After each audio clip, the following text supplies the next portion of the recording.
Okay, hello everybody. Welcome to Barry's Book Reviews. This is episode number 28. Today I'm reviewing a short novel called How in Heaven's Name, a novel of World War II. And it's written by one of Korea's most famous novelists, Cho Chongnae.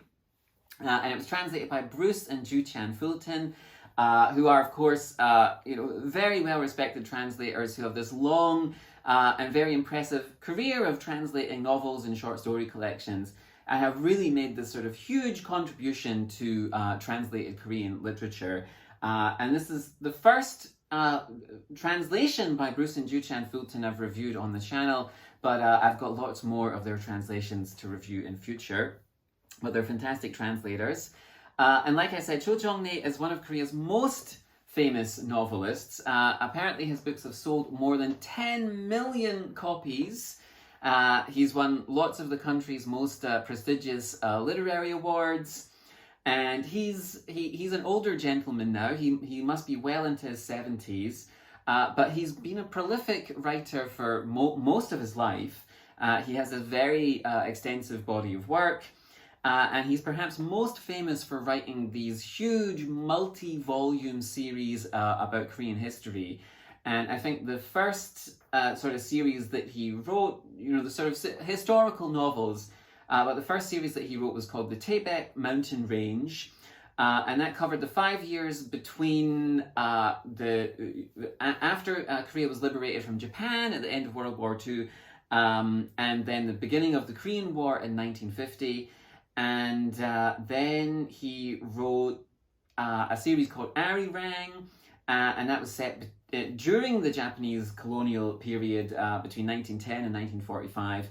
And then I think his most recent series, or maybe his second most recent series actually, is called Han River, and that's about Korea's modern history. And each of those three series, they have more than 10 volumes. So these massive undertakings, but actually none of those have been translated into English yet. I'm not sure if maybe because they're so long that perhaps that might be a hurdle to getting them translated into English. I certainly haven't seen them in English yet. But anyway, despite this sort of huge abundance of work that he's produced, he doesn't have a huge number of things translated into English. For somebody his age, who's been writing for so long and has such an abundance of work available, he doesn't have that much in English. So we've got today's very short novel, How in Heaven's Name. There's a famous short story that he wrote called Land of the Banished, which has been published a couple of times. And the translation, the translation is by Cho Chongnae. But anyway, that's a great story. I'll try and review that at some point in the not too distant future. There's a novel which I haven't read yet. I've had this sitting on my shelf for over a year, actually, probably, called Playing with Fire. Again, translated by Cho Chongnae. I'll try and read that sometime and give a review of it. And then a novel which I have read is The Human Jungle. This is an interesting novel about Koreans doing business in China. It's an interesting book, and that was translated by the Fultons, and I'll try and review that at some point in the not too distant future as well. But today we're focusing on How in Heaven's Name, a novel of World War II, translated by Bruce and Ju-Chan Fulton. So anyway, let's see. So this book it's based on a remarkable true story, or it has elements of a true story, of Korean soldiers during World War II. So what true story is Cho drawing on in this novel? So on D-Day, June 6th, 1944, among those captured by the Americans who landed at Omaha Beach were some Asian soldiers dressed in German uniforms who spoke a language that nobody on the beach that day could understand. And these were Korean soldiers, and this begs the question, how on earth did these Korean soldiers find themselves in Germany in the German army fighting against the Americans, right, at Normandy, right? How did these Korean soldiers end up in the German army? And there's this very famous photograph of a man who is believed to be called Yang Kyung-jong on Utah Beach. And he was Korean, he was captured by the Japanese. The Japanese forced him to fight against the Soviets. He was captured by the Soviets and then forced to fight against the Germans. And then he was captured by the Germans and forced to defend Normandy. And where he was then subsequently captured by the Americans. And this is the story of Yang Kyung-jong, the only, or perhaps the only known soldier to fight on three sides of a war, three sides of a confrontation. So it's a remarkable story, but Cho hasn't written a biography of this person. He's extrapolated from this sort of real, this photograph and from this person. And so what does Cho do with these events in his telling of them? So How in Heaven's Name tells the story of several Korean men, so young Korean men. They're born into poverty, they're exploited by the people around them, the landlord, the landowning class, the Japanese. The time period is the 1930s. The central character is a young man called Shin Gilman. And Shin is forced to fight in the Japanese Imperial Army by, the Japanese ruling class at the time.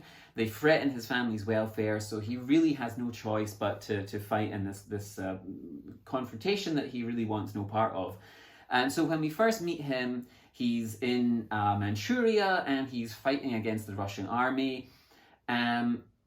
His platoon or his battalion, they're about to be defeated, and his Japanese commander, the commander of his unit, tells him to commit suicide instead of getting captured. But of course he refuses and he escapes because he's unwilling to die for his Japanese commander.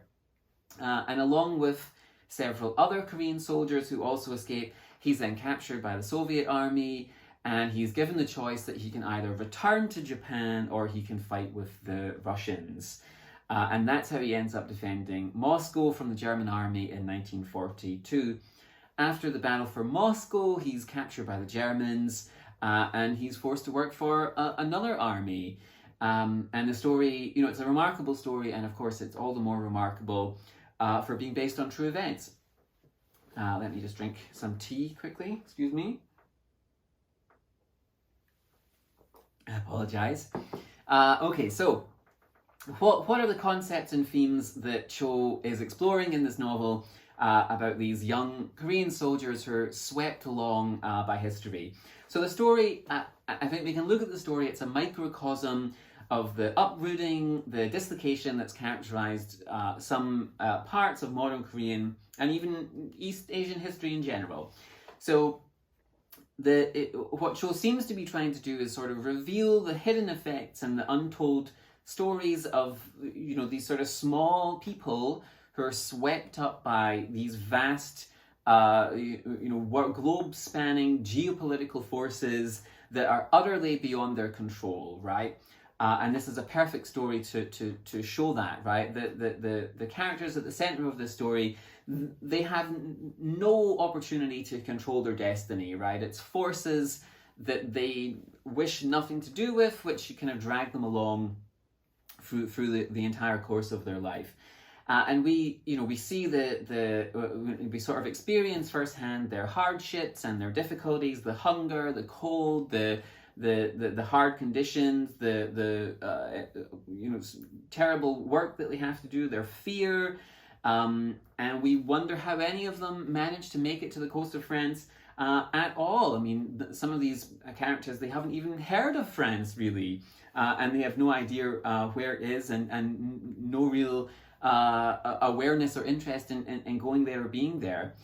And some of these characters, some of this sort of group of young Korean men that we meet, some of them survive their ordeal, and the way they survive is they're just sustained by this longing for their family and for this idea of home, this sort of concept of home that they keep inside, they keep alive in their own heads and among the group of them together.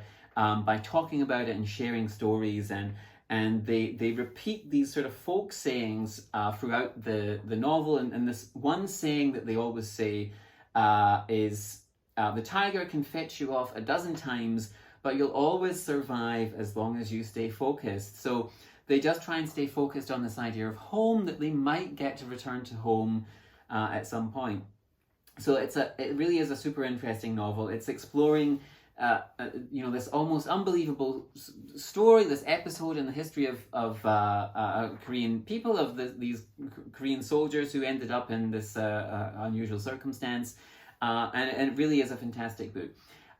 I think this book really deserves a much bigger reputation, so it should be a much more widely read novel. It's a great war novel, a great anti-war novel about the inhumanity of war. It really is a compelling and powerful book. It's written quite simply. It's very engaging, and ultimately it's quite a heartbreaking story. But anyone who's interested in those types of stories will certainly enjoy this one. And it's a short book. I mean, I think many readers will devour this in a couple of hours, right? So it's a great book, great war novel, and it's a great example of Cho Chongnae's work. And like I said, I'll try and review some more of his books in the not too distant future. Today's book was How in Heaven's Name by Cho Chongnae, translated by Bruce and Ju-Chan Fulton. Thanks for watching, and I'll try and record another episode in the next day or two. Take care.